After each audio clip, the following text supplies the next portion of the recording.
আসসালামু আলাইকুম, আমি ডক্টর হাসিবুল আসাদ। আজকে খুব গুরুত্বপূর্ণ একটা টপিক নিয়ে কথা বলবো, সেটা হচ্ছে ডিহাইড্রেশন। বর্তমানে আমাদের দেশে এই ডিহাইড্রেশনের পরিমাণ খুব বেড়ে গেছে, কারণ বর্তমানে আবহাওয়া চেঞ্জের ফলে আমাদের দেশে অতিরিক্ত পরিমাণে গরমের আধিক্য দেখা দিয়েছে। চলুন প্রথমে জেনে নিই ডিহাইড্রেশনটা কি। ডিহাইড্রেশন হচ্ছে আপনার বডিতে যে পরিমাণ তরল পদার্থ গ্রহণ করা হয় তার থেকে যখন বডি অতিরিক্ত পরিমাণ তরল পদার্থ হারায়, তখনই সেটাকে আমরা ডিহাইড্রেশন বলি।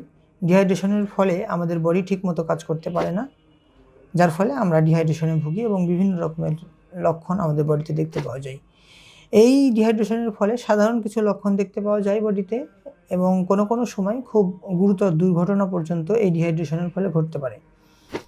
তো এখন আলোচনা করে নিই ডিহাইড্রেশনের লক্ষণগুলো কী কী। ডিহাইড্রেশনের লক্ষণ আসলে দুই ধরনের হতে পারে, একটা হালকা লক্ষণ, একটা হলো খুব গুরুতর লক্ষণ। হালকা লক্ষণগুলো হলো সাধারণত ঠোঁটমুখ শুকনা হয়ে যাওয়া, অতিরিক্ত তৃষ্ণা লাগা, প্রস্রাব হলুদ হওয়া বা প্রস্রাব কমে যাওয়া, ক্লান্তি ভাব, এবং সবশেষে বলা যায় মাথা ব্যথা, সাথে সাথে মাথা ঘুরতেও পারে। এবং গুরুতর লক্ষণগুলো হলো দ্রুত হার্টবিট যখন খুব দ্রুত হয়ে যায় তখন আপনি আপনার এই দ্রুত হার্টবিটটা ডিহাইড্রেশনের ফলেও ঘটতে পারে। লো ব্লাড প্রেশার কখনো ডিহাইড্রেশনের ফলেও হতে পারে।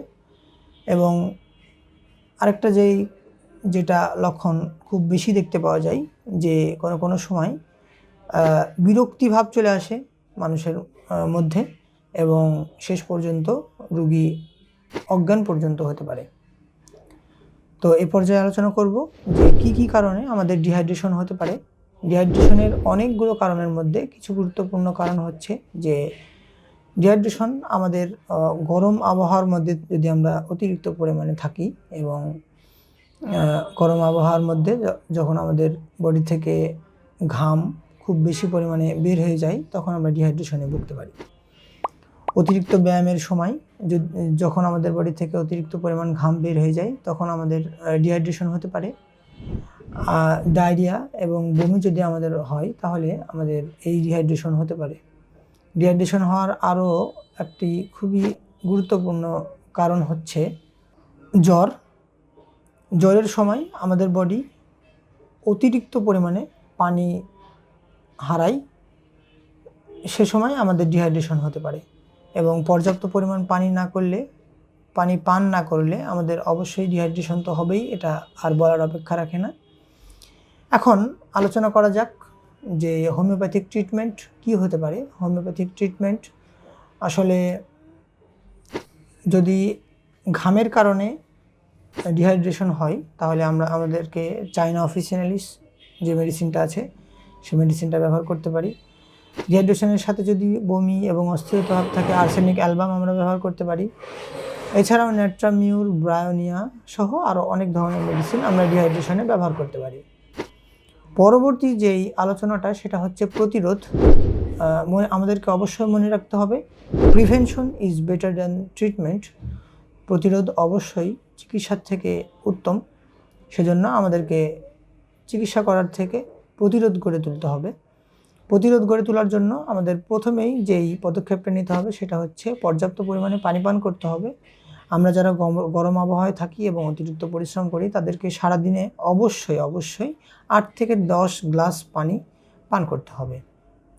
দ্বিতীয়ত, অতিরিক্ত পরিমাণ ক্যাফেইন এবং নেশা জাতীয় দ্রব্য, মাদক দ্রব্য খাওয়া থেকে দূরে থাকতে হবে। কেননা যখন আমরা এই সব নেশা জাতীয় দ্রব্য এবং অতিরিক্ত ক্যাফেইন জাতীয় দ্রব্য আমরা বেশি পান করি, তখন আমাদের বডি থেকে বেশি জল বের হয়ে যায়।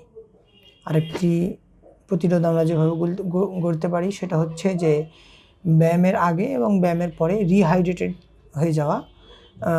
মানে যে ব্যায়ামের আগে আপনি যদি পর্যাপ্ত পরিমাণ পানি পান করে নেন, এবং ব্যায়ামের সময়ও যখন আপনি ঘামতে থাকবেন, তখন আপনি মাঝে মধ্যে পানি পান করেন, এবং ব্যায়ামের পরেও যদি আপনি মাঝে মধ্যে পানি পান করে থাকেন, তাহলে আপনাদের ডিহাইড্রেশনে ভোগার চান্স অনেকটা কমে যাবে।